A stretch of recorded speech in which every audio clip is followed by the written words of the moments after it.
Mas sabe, o Senhor colocou essa palavra em meu coração, eu queria mesmo comunicá-la, para falar, irmãos, da importância de vermos nesse evangelho, que é o poder de Deus para a salvação, mas aquilo que é simples, no entanto, não deixa de ser poderoso, pertinente, salvador e transformador para a nossa história. A gente vive hoje numa era da informação. É possível que os seus filhos já tenham nascido em meio a ela. A geração das telas, a geração de amplas diversidades e disponibilidades que existem hoje na internet, nas redes sociais, de acesso. Mas sabe, queridos, nesse cenário, nós vemos muitas teses se difundindo, até mesmo acerca da Escritura e do propósito de Deus. Estas teses, no campo da teologia, têm levado muitas pessoas a um certo criticismo, outras pessoas a uma certa confusão. Elas não sabem no que creem, como creem. Existem fontes diversas. E sim, nós precisamos pregar a palavra de forma que ela seja convincente, é claro, pela obra do Espírito Santo. Mas existe um fundamento nessa palavra que vai abençoar a tua vida, que vai alcançar a sua família e que une a todos como igreja de Cristo, independente se eles são pentecostais ou não são, independente se eles são presbiterianos, assembleanos, verbianos, batistas. Existe uma coisa que é simples e carregada de poder. Essa coisa é Jesus Cristo. Ele é o Senhor, Ele é o Filho de Deus. E essa mensagem tem como tema: quem é Jesus? Eu quero deixar isso ecoar no seu coração até a gente chegar a uma conclusão. Mas esse evangelho, irmãos, ele não é confuso, ele não é misterioso, ele não é místico. O evangelho, na verdade, ele é puro e ele é simples. E se pararmos para pensar a fé cristã autenticamente, como fora idealizada pelo próprio Deus, ela pressupõe fatores que são comuns, independente do lugar onde você congregue, aonde você esteja cultuando. Se é aqui no Brasil ou se é no Japão, existem ingredientes da fé cristã que são imprescindíveis para o nosso crescimento espiritual. Eu queria citar alguns deles: a oração, a adoração, o serviço, a comunhão, o discipulado. Se carrega o nome de Jesus Cristo, irmãos, precisa estar acontecendo tais coisas. Isso é parte da dieta da igreja, espiritualmente falando. E refletindo sobre o assunto, é justamente com base nestas verdades simples que as grandes revoluções da história cristã, da igreja cristã, se deram ao passar das eras, ao passar das gerações. Muitas vezes pensamos que aquilo pode ter fluído de uma descoberta, de algo inusitado, misterioso, inédito, mas não. É porque pessoas decidiram abraçar as verdades simples da palavra de Deus de forma radical. Porque essa palavra, queridos, ela é inspirada, ela é suficiente. Essa palavra é viva. Mas precisamos nos relacionar com ela com essa devida honra e consciência. Essa palavra funciona. É o próprio Deus falando contigo, falando comigo. Deixemos que o texto bíblico fale diretamente aos nossos corações. Abra comigo em Hebreus, capítulo 2, versículo 1. Quero ainda nessa fase de introdução chamar a tua atenção para algumas verdades. Nesse texto está escrito assim, por exemplo: importa que nos apeguemos com mais firmeza. Fala comigo essa palavra: firmeza.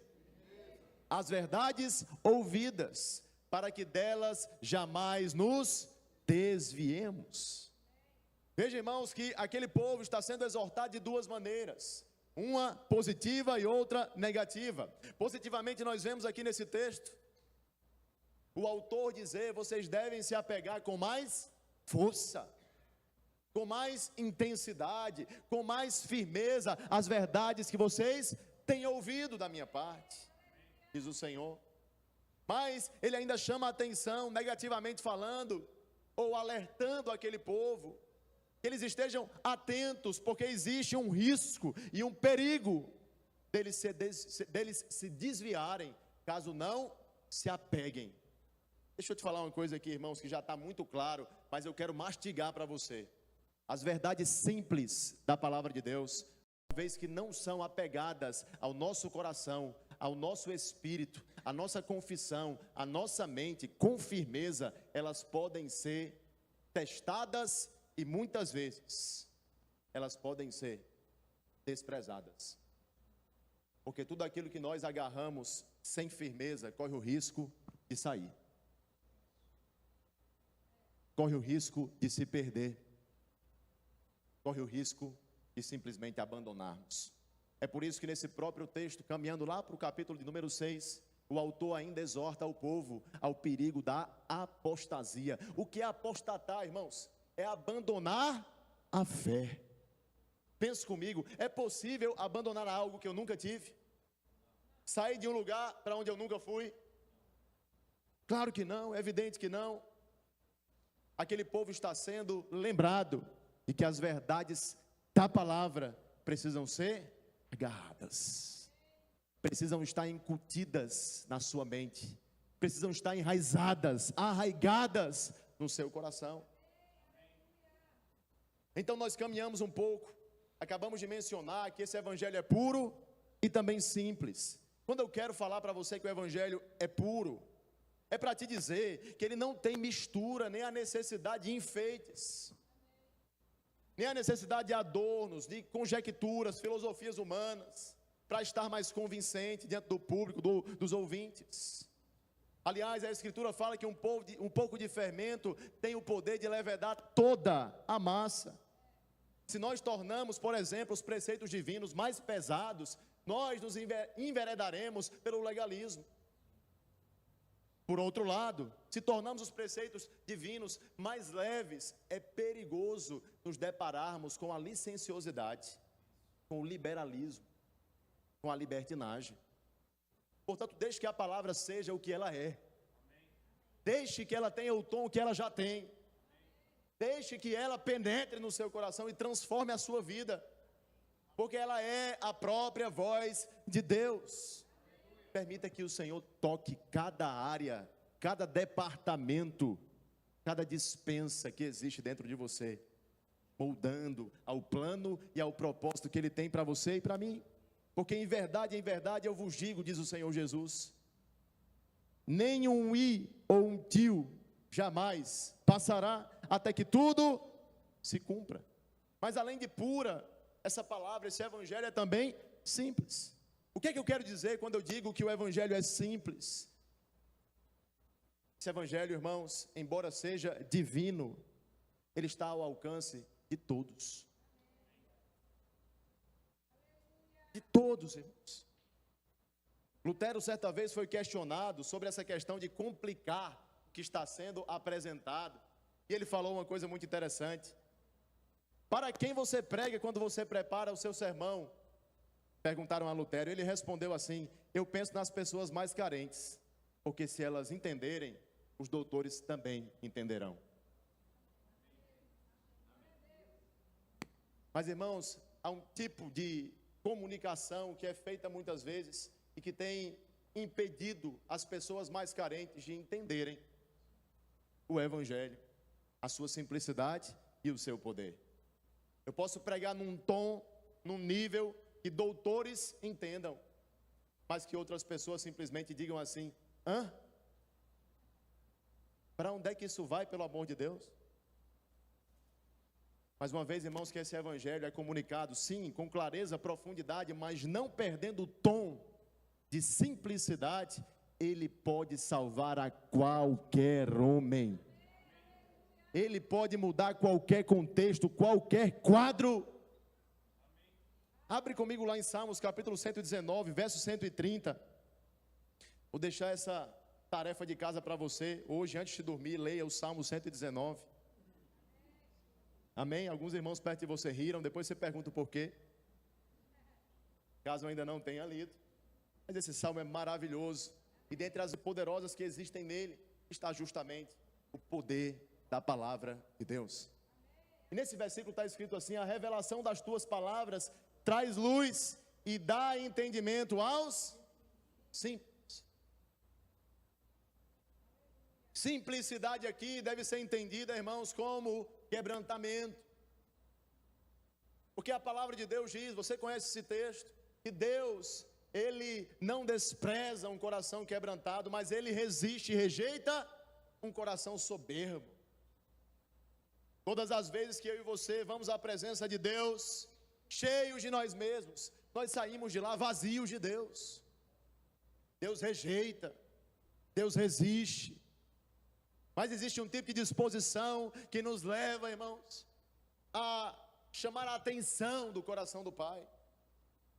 Quando nós estamos naquele lugar, com o coração quebrantado, com os ouvidos abertos, com as guardas baixas. Para o Senhor, para o inimigo tem que manter a guarda sempre no lugar, alta.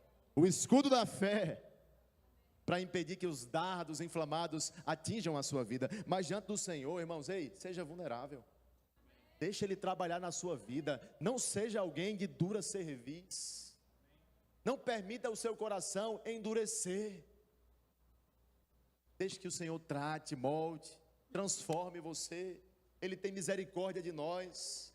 Ele é longânimo, porque Ele não quer que nenhum de nós se perca. Mas haverá o tempo, irmãos, em que Jesus Cristo, que prometeu que viria e veio, voltará. E quando Ele voltar, queridos, eu espero que eu e você possamos ouvir da sua boca: vinde bendito do meu Pai. O reino de Deus já começou, mas ainda não. Estamos na antessala do reino. Ele já está inaugurado em espírito no nosso coração, mas se consumará no grande dia. E nós estamos nos preparando para esse encontro, igreja. Nós estamos nos adornando como a noiva do Cordeiro. Mas uma coisa que eu quero te aconselhar aqui, durante essa tarde e noite: não fure a dieta. E talvez você esteja pensando: meu Deus, logo hoje que eu comi aquela picanha gordurosa, o pastor vai falar de gula, de glutão. Uma outra oportunidade talvez, mas eu não estou falando de dieta física, pelo menos não hoje. Eu estou falando de dieta espiritual, irmão. Existe uma dieta espiritual que vai manter você de pé, que vai manter o interesse pelas coisas do alto acima dos interesses pelos cuidados, que sim, são legítimos desta vida, mas muitas vezes, quando Jesus não é o centro, tudo fica fora de ordem, tudo desmantela, porque nós fomos criados, irmãos, para o louvor da glória de Deus. E se Ele não ocupa esse lugar e esse espaço de primazia no nosso coração, nós estaremos em desarmonia plena. Mas olha o que diz 1 Pedro capítulo 2, versículo 2, parte A. Eu quero ler para você o conselho de Pedro para as nossas vidas. Desejai ardentemente, como crianças recém-nascidas, o genuíno leite espiritual. Pedro, irmãos, ele está fazendo uma analogia. Ele está pegando o cristão e comparando com um bebê, com um recém-nascido. Quantos aqui são pais? Ou você tem um bebê, ou você já teve. O que é que o bebê faz quando ele quer sinalizar uma vontade? Ele chora. Ele não entende outro dialeto, pelo menos não ainda. Quando ele quer comer, chora. Quando quer dormir, chora. Quando acorda, chora. Quando está com calor, chora. Quando está com frio, chora. É tudo choro. Mas no tocante, irmãos, à refeição, no tocante à sua alimentação, ele chora de uma forma diferente. Porque a alimentação é uma questão de sobrevivência para ele. Isso já nos leva a um lugar de meditação, sabe por quê? Porque a palavra de Deus não deve ser vista como um fardo. O tempo que você tira para meditar nela, o tempo que você tira para renovar a sua mente, conforme a vontade do Pai, é um tempo de sobrevivência para a tua alma. Você precisa, assim como a corça anseia por águas, como terra seca precisa da chuva. Ei, Nosso coração recriado, regenerado, tem fome, tem sede, deseja as coisas do alto. Não deixe o seu espírito morrer de fome. Você alimenta o seu corpo todo santo dia, no mínimo 3 vezes. E muitas vezes sustenta a dieta do seu espírito num domingo por semana. Que tipo de força teremos quando formos tentados, provados, quando vierem os vendavais, as turbulências? Por isso Jesus Cristo já deu o tom, já deu a nota: vigiem e orem, para que não caiais em tentação, irmão. Ninguém é incaível. Não existe crente incaível, intentável. O diabo vem, ele é o mesmo que tenta o teu pastor. Ele é o mesmo que tenta o teu líder e tenta qualquer crente, porque quer desviá-lo da fé, desviá-lo da eternidade com Deus, levar muitos de nós ao mesmo endereço que ele. E se eu e você, irmãos, não nos posicionarmos para nos apegar com mais firmeza às verdades que temos ouvido, podemos estar num lugar perigoso. Podemos ser roubados. Porque assim como o Espírito Santo tem um ministério, Satanás tem um. Mas as boas intenções não existem nele. Ele quer nos achar em falta. Ele quer fazer de você motivo de escândalo. Ele quer destruir a sua família. Mas tem uma escritura que diz: agindo Deus. Agindo Deus, ninguém poderá impedir. A mesma escritura diz: sujeitai-vos a Deus, resisti ao diabo e ele fugirá de vós. Irmãos, é imprescindível entendermos a sequência lógica desse texto. Não dá para resistir ao diabo na sua força. Primeiro, sujeite-se a Deus. Deixe Deus governar a sua vida, liderar a sua vida. E você verá, irmãos, a força de Deus te levantar, te sustentar. Você vai prevalecer sobre toda e qualquer arma, cilada do inimigo, dardo inflamado que venha da parte dele, porque a sua força está em Deus e não no seu próprio braço. Mas assim como aquele bebê anseia pelo leite materno, o cristão ele deve desejar genuinamente, intensamente pela palavra de Deus, assim como disse Jesus naquela tentação no deserto: nem só de pão viverá o homem, mas de toda palavra que sai da boca de Deus. Esse texto pode ser entendido por outra forma, da seguinte maneira: nem só de pão físico sobrevive o teu corpo, mas o teu espírito precisa de pão espiritual. Assim como o teu corpo. Assim como agora, provavelmente, se você ainda não jantou, você já está pensando no que vai comer depois. Eu peço que você deixe essa distração para um outro momento, para não perder o que Deus está ministrando ao seu coração. Mas o teu espírito quer ouvir atentamente a voz de Deus. Deixe ele prevalecer.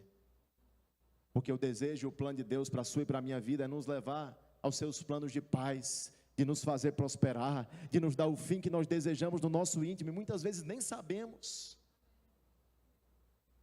Quando a carne está prevalecendo, a gente confunde, irmãos, desejo com necessidade.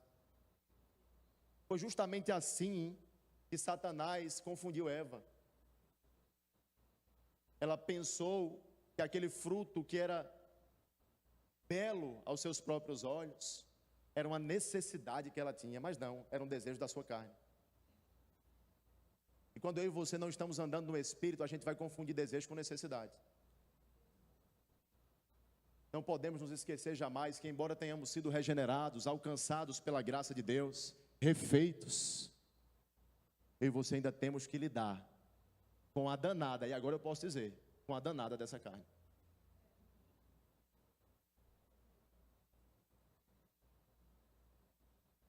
Assim como dizia o próprio Lutero, que mencionei há pouco tempo, eu pensei que o velho homem, que a velha natureza, tinha morrido nas águas do batismo, mas eu descobri que a infeliz sabia nadar.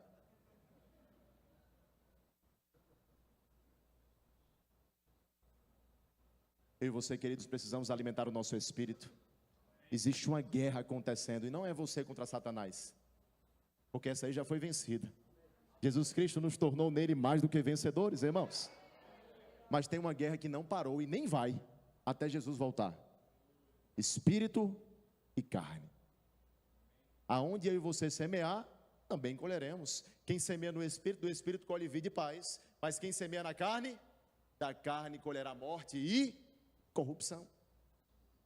Sua vida, minha vida é um resultado de semeadura. Mas sabe, ninguém sobrevive na vida cristã de caviar. E agora, se eu quiser dizer caviar para você de uma forma análoga para esse contexto que vivemos, caviar pode ser uma conferência. Caviar pode ser um dia que Deus nos presenteia com uma visitação do seu Espírito com poder e glória. Sim, nós já somos casa do Senhor, mas não tem vezes que Ele se apresenta de uma forma mais intensa, que Ele se revela de formas gloriosas, por meio dos dons do Espírito? É ou não é? Por meio das manifestações, e nós cremos nestas coisas? Sim, claro que sim. Mas, irmãos, nós não nos sustentamos com base nestas coisas. Crente sobrevive de feijão com arroz. O que é feijão com arroz? Oração e palavra. Se você não entender a importância disso, você vai viver uma vida oscilante, inconstante. Ora está crendo, ora não está. Ora deseja as coisas do alto, ora simplesmente não quer. A sua vida, espiritualmente falando, é um resultado da sua dieta, espiritualmente falando. Quanto mais você coloca a palavra dentro de você, mais você desejará as coisas do alto. Feijão com arroz, irmãos, é o que sustenta a sua vida. Os alimentos essenciais são nutritivos e revigoram as nossas forças. É por isso que Jesus Cristo é apresentado na Escritura como água e pão. Jesus Cristo não é lasanha, não é pizza, é água e pão, porque água e pão é sobrevivência. Sem isso não dá para viver. É indispensável, é importante, é sustento básico. Fora dele não há vida, não há sobrevivência. É enfado, é vaidade de vaidade, como diria o escritor da sabedoria. Mas olha o que diz lá em Filipenses 3:1. Enquanto você abre, eu quero te lembrar de uma citação do irmão Reagan, que sempre chamou a minha atenção. Ele diz assim, Romanos 10:17, está escrito: a fé vem pelo ouvir a palavra de Deus. E ele diz, a fé não vem por ter ouvido, a fé vem por ouvir. A fé não vem por ter ouvido, a fé vem por ouvir. Ouvir pressupõe o quê? Constância, consistência. É possível que hoje estejamos abrindo em textos que você já conhece, que você já ouviu, temas semelhantes de outras ministrações que já fizemos.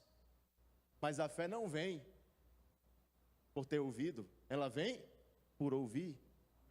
A saciedade que você tem agora não vem do feijão com arroz que você comeu ontem. Vem do alimento que te nutriu hoje. Por isso diz o apóstolo Paulo à igreja em Filipos: a mim não me desgostas, e é segurança para vós outros que eu escreva as mesmas coisas. As mesmas coisas. Irmãos, Paulo não andava por aí inventando doutrina, falando o que dava na telha. Paulo só falava o que havia sido inspirado da parte de Deus. Paulo era fiel à palavra, e ele reafirmava as mesmas verdades que recebera do Senhor, para que a igreja fosse edificada, porque a igreja não é edificada conforme a palavra do pastor. A igreja é edificada com a palavra do Deus vivo. É por isso que aqui, crente, ministro, não prega opinião. Eu acho que. Crente aqui prega está escrito. O que Deus falou. E ele diz, irmãos, que a ele não desagradava o fato de repetir e repetir as verdades fundamentais do Evangelho. Nós não devemos, irmãos, correr atrás de novidades no mercado da fé. Onde é que está a nuvem? Onde é que está a nuvem? Ei, isso aí é coisa da antiga aliança, varão. A presença está dentro de você. O Espírito está dentro de você. Mas tem crente que está procurando o hype, como diz essa geração de hoje. O que é que está relevante nas redes sociais? Os trending topics da vida. Às vezes só está procurando uma emoção. Às vezes só está procurando um arrepio. Mas o que é que sustenta crente na presença? Palavra, palavra e palavra. Não é modismo. É palavra, irmãos. Ah, mas eu fui numa igreja uma vez que lá tem 1 hora de culto. E daí? O mecanismo é o mesmo. Só sustenta crente na palavra, a própria palavra. Só sustenta crente na presença, a própria presença. Não importa o tempo de louvor, o tempo da ministração, importa que eu e você estejamos com os olhos fixos no Senhor. Importa que o nosso coração se deleite nas suas sagradas letras. Importa que a gente se submeta à liderança e o governo do seu Santo Espírito, irmão. Eu posso testificar, você está num lugar saudável para o seu crescimento espiritual, mas queira crescer. Pare de ficar arrumando desculpa, pretexto, e queira crescer. Queira se envolver, queira ouvir. Mas não fique com esse coração correndo atrás de novidade. Firme a sua vida no ABC da fé, porque é esse ABC que vai te sustentar no dia mau. Aqui nós ouvimos, aqui meditamos, aqui nós cremos, aqui nós falamos.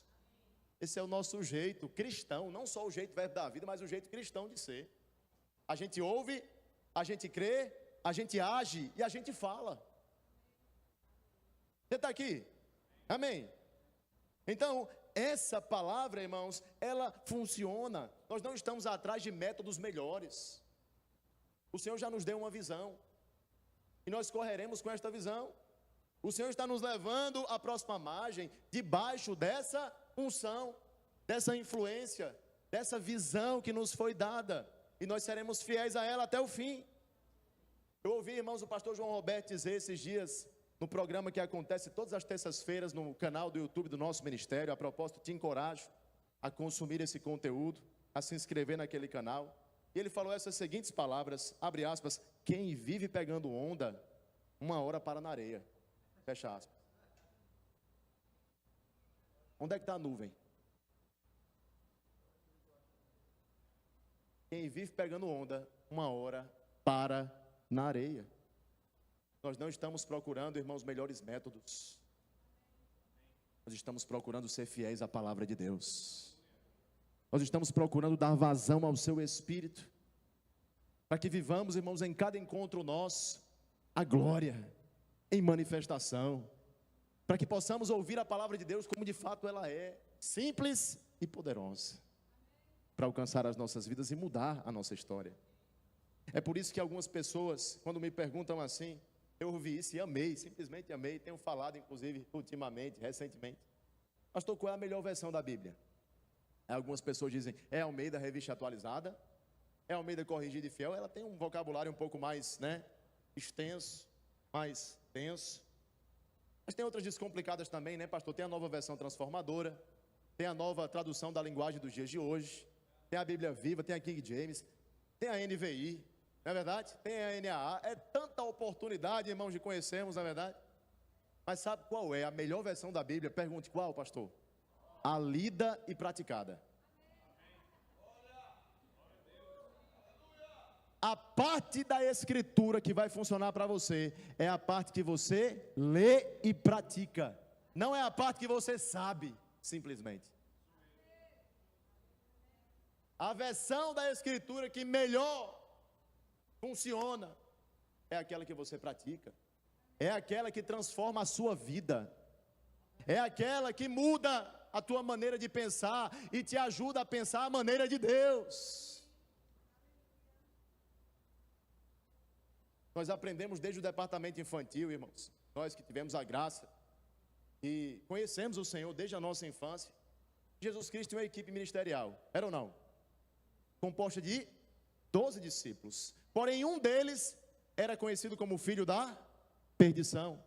Um deles era conhecido no vocabulário popular como o traíra. O problema, no entanto, irmãos, de Judas não estava no ensino, nem estava no professor. O problema de Judas estava nas suas próprias escolhas e motivações. Jesus Cristo era o melhor líder, era o próprio Deus. Tinha uma palavra viva e era a palavra viva. Mas se até durante a liderança de Jesus teve alguém que se desviou e se apartou da verdade e da fé, quanto mais em tempos como estes, onde somos pastoreados por pastores que sim, doam o seu coração, mas são falíveis. A questão, irmãos, nem sempre, não vou dizer que nunca é, mas nem sempre é o ensino que você recebe ou de quem você recebe. A questão é a sua fome, a questão é a sua sede, a questão é você decidir as decisões de Deus para você. Você priorizar o reino na sua casa e na sua família. Os outros 11 estavam, irmãos, em igual lugar de falibilidade, de imperfeição, mas decidiram tomar a cruz, negarem a si mesmos e seguir o Mestre. Qual é a tua decisão? Qual é a minha decisão? E tem outra coisa que me chama a atenção, irmãos, é que assim como eles, os 11, que a propósito no final de suas carreiras ministeriais, foram considerados mártires. Por quê? Porque gastaram a sua vida de forma a simplesmente perdê-la por amor a Ele. Eu e você não podemos parar de correr porque alguém caiu, porque alguém foi achado em falta, porque alguém foi motivo de escândalo, porque alguém foi pedra de tropeço. Ei, deixa eu te falar, os 11 não pararam porque Judas caiu. Por que você vai parar? Não, é porque eu vi uma coisa lá na igreja que me deixou totalmente desgostoso, desconfortável. Faz o seguinte, procura ter com este irmão. Se ele não te ouvir, chama outro irmão, vai ter com ele. E se não te ouvir de novo, chama o teu pastor, o presbitério, a liderança da igreja e vai ter com ele. Mas para com esse espírito de justiceiro. Ou então com esse mimimi que muitas vezes nos trava, nos impede de prosseguir e de prosperar na jornada de fé. A queda de ninguém, por mais abençoado que tenha sido na sua vida, é digna da sua perdição. Permanece, crente, as mesmas verdades, as mesmas coisas. Eu digo e repito, como fala o apóstolo Paulo. Se fulano de tal olhou para trás e virou estátua de sal, ei, meu irmão, não sei. Eu estou olhando para o autor e consumador da minha fé. E não vou parar. Pastor, o senhor viu fulano de tal caiu? Vi, mas nem olhei para trás. Porque eu tenho um alvo, irmãos. Aqui, neste plano, terreno, nós servimos uns aos outros, amamos uns aos outros, nos apegamos a pessoas, é ou não é? É, irmãos, a gente se apega. Tem sentimento envolvido nisso, tem emoção. Porque aqui a gente vive experiências maravilhosas. Vemos pessoas chegar aqui prostradas, serem levantadas, e a gente tem a graça de participar desse processo. Isso é maravilhoso, isso é evangelho. Mas deixa eu te falar, irmãos, eu não estou aqui para fazer de ninguém o meu Deus. É por isso, queridos, que se foi Deus quem me salvou, é para Ele que eu vou correr. Eu não vou deixar de correr porque alguém decepcionou, porque alguém frustrou, porque alguém feriu, porque não foi alguém que me salvou. Foi Deus. Persevera, rapaz. Fica firme na tua confissão de fé. Não abandona o barco. Hoje nós temos a palavra, a comunhão dos santos, o Espírito Santo morando e habitando dentro de nós. Precisamos agir de forma coerente. Mas afinal, a gente já está se encaminhando para a conclusão. Eu não entendi o porquê desse título. Quem é Jesus? Você está falando de um evangelho puro e simples, pastor. E então? É justamente sobre isso. o evangelho puro e simples, como foi inspirado por Deus, ele repousa, gira em torno dessa questão. Quem é Jesus? Quem é Jesus? É por trás dessa questão e dessa pergunta que está o cerne do evangelho. Eu queria que você meditasse nisso comigo. Essa história verídica de um sociólogo francês que estava escrevendo a tese do seu doutorado sobre a religião e a história da religião no Brasil. Ele destacava ali que nós somos um país que desde o nosso descobrimento tivemos a religião amplamente difundida em todo lugar. Nossos descobridores, por volta de 1500, batizaram-nos de terra de Santa Cruz. Esse estudioso, então, ele está viajando aqui para o Brasil para fazer uma pesquisa de campo para qualificar a sua tese. Aí ele chega e pousa onde? No Rio de Janeiro. Chegando lá, na verdade, antes de descer, ele já vê uma coisa, o quê? O Cristo Redentor. Nossa, essa terra aqui é diferente. Não sabe ele, ou não sabia. Inclusive, até os dias de hoje, a imagem que o Rio de Janeiro tem, isso aqui não é contra os cariocas, mas é contra o que é cultuado muitas vezes naquela cidade, é um antro de prostituição. É o lugar onde impera e reina o carnaval. A festa da carne, da promiscuidade, da devassidão. Mas então ele desce ali naquele lugar, aterrissa, pousa, e então ele vê uma estátua de Jesus. Aí então ele pega um táxi. O que é que ele vê no táxi? Um crucifixo pendurado no retrovisor. Deus do céu, esse povo realmente ama Jesus. Esse povo realmente tem um negócio com Deus. Ele, continuando a sua saga, avista uma loja de Umbanda. E ele faz uma pergunta. Porque dentre as muitas congregações, denominações pelas quais ele passava, todas pareciam ter alguma estima e consideração pela pessoa de Jesus. Ele começou a perguntar: você crê no Senhor Jesus? Para todas elas. Você crê no Senhor Jesus? Você crê no Senhor Jesus? Você crê no Senhor Jesus? A primeira pessoa respondeu assim, antes dele chegar naquela loja: eu creio, eu sou católico apostólico romano. Ninguém perguntou. Mas ele disse: claro, eu sou católico apostólico romano. Meu pai, ele gosta de falar, né, sobre isso. E no tempo da ignorância, ele falava isso por protocolo. Ouvia os pais dizerem, aderiu a isto e simplesmente verbalizava. Porque a fé cristã, ela está enraizada de uma forma na nossa nação, que existe aqui um cristianismo cultural. É um apego exagerado a símbolos, que desemboca mais no misticismo do que na verdade. Por isso vemos carros, adesivos, placas, Jesus é o Senhor, por aí vai, blá, blá, blá, e blá, blá, blá. Mas a questão é, Jesus Cristo não quer encontrar placas, pinturas, adesivos. Jesus Cristo, ele quis morar em casas, o nosso coração. Por isso, não interessa se você tem Jesus Cristo na porta do seu apartamento. Quem é Jesus dentro de lá? Não interessa se você tem um adesivo no lado de trás, no vidro de trás do seu carro. Quem é Jesus lá dentro? Como você trata a sua esposa, os seus filhos. Não interessa se você tem Jesus Cristo na geladeira. Fotos, imagens, símbolos, adereços.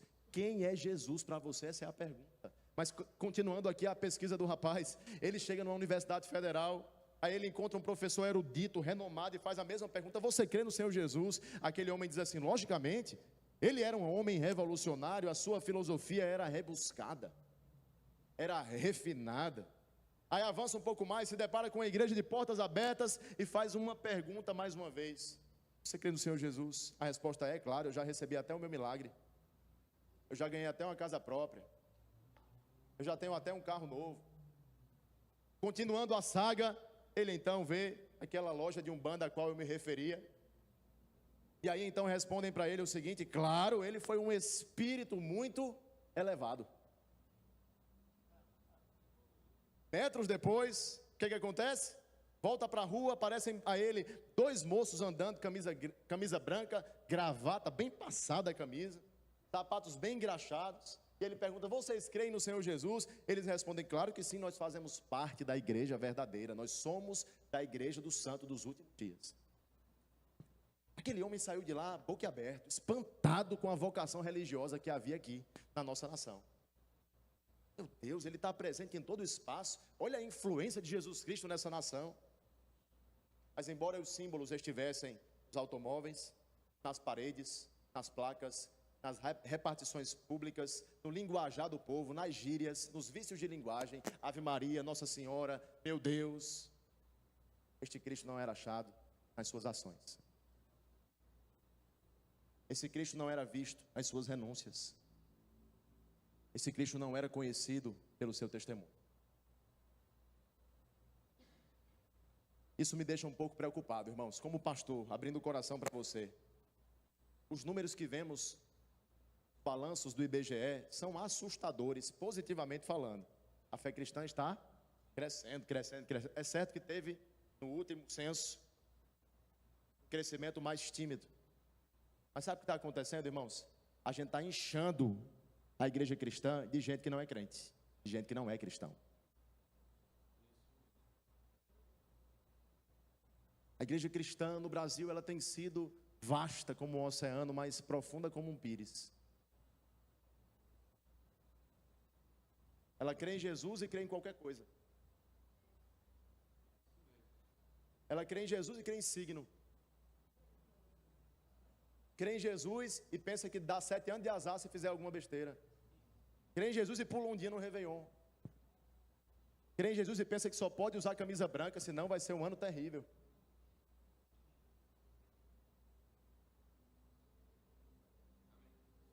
Quem está aqui? Misticismo. Isso não tem a ver, irmãos, com a revelação do Evangelho. Ele nos deu conhecimento.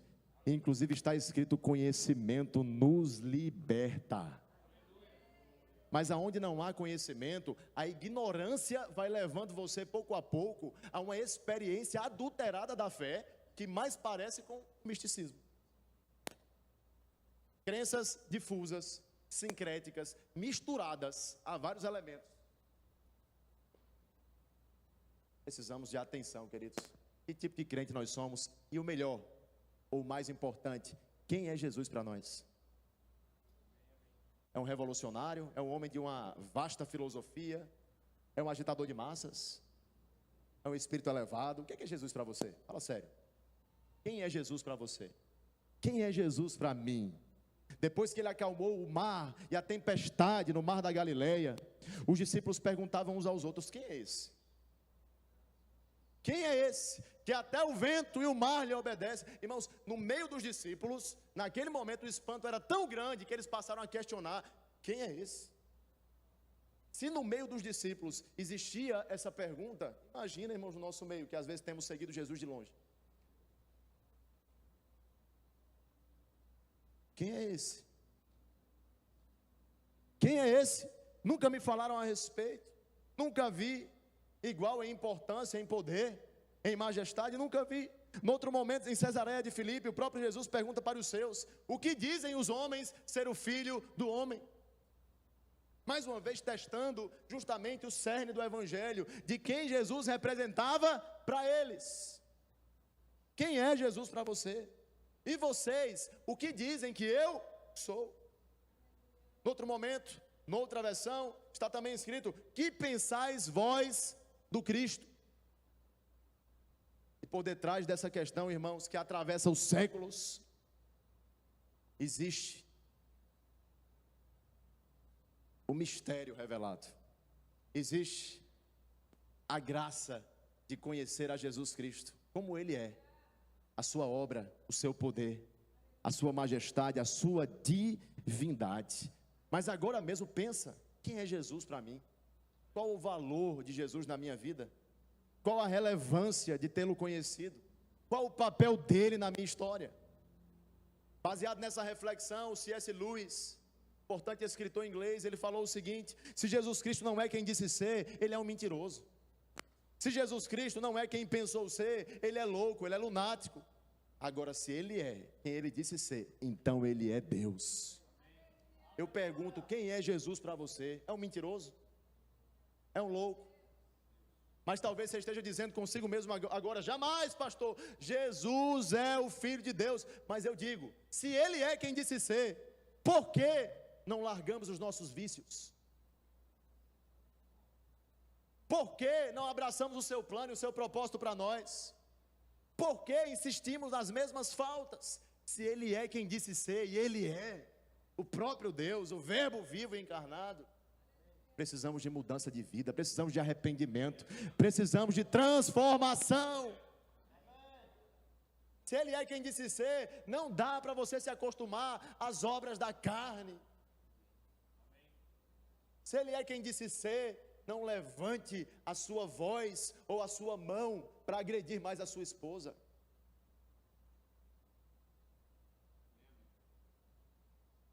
Se Ele é quem disse ser, ensine o seu filho pelo seu exemplo. Se Ele é quem disse ser, não seja avarento. Seja generoso, transborde.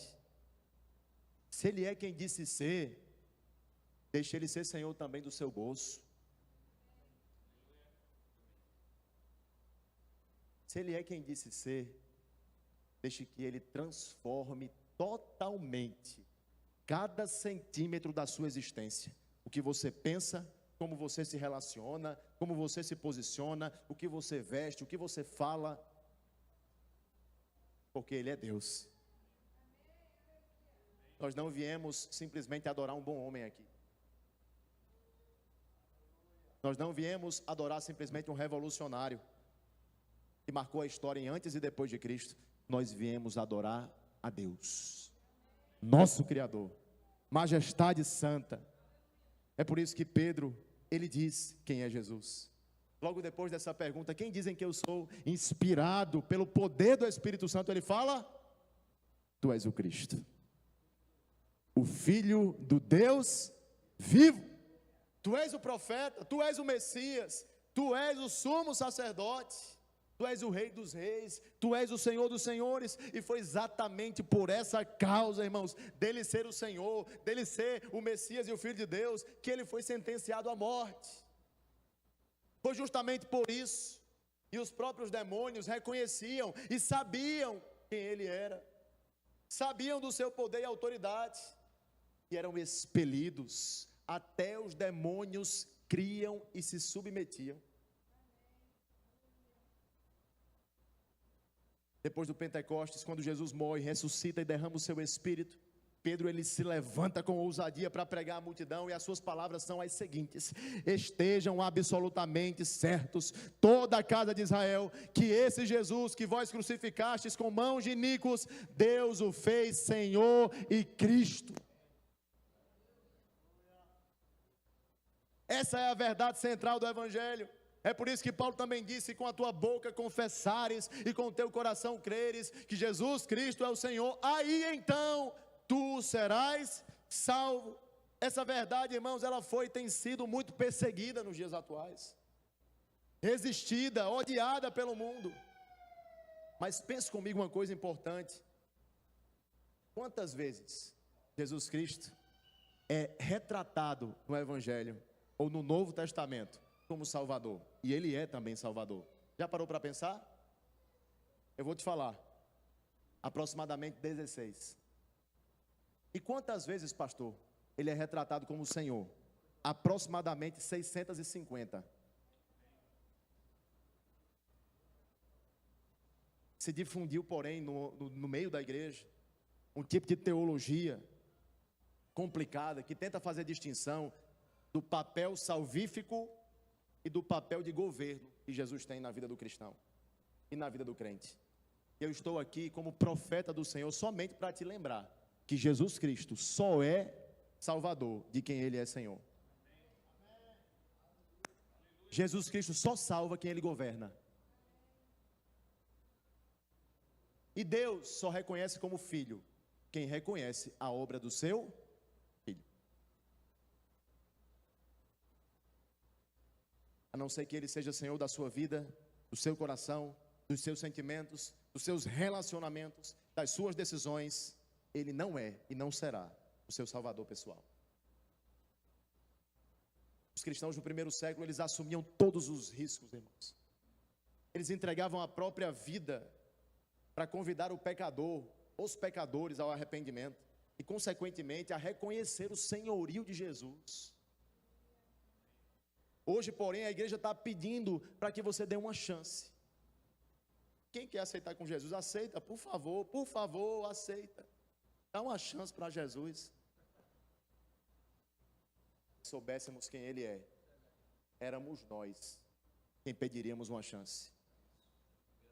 Aqueles que foram transformados por Jesus, nas narrativas do Evangelho, clamavam, não raramente, Jesus, filho de Davi, tem misericórdia de mim. E às vezes os nossos apelos, parece que a gente está pedindo, por favor, ajuda Jesus. Ajuda Jesus.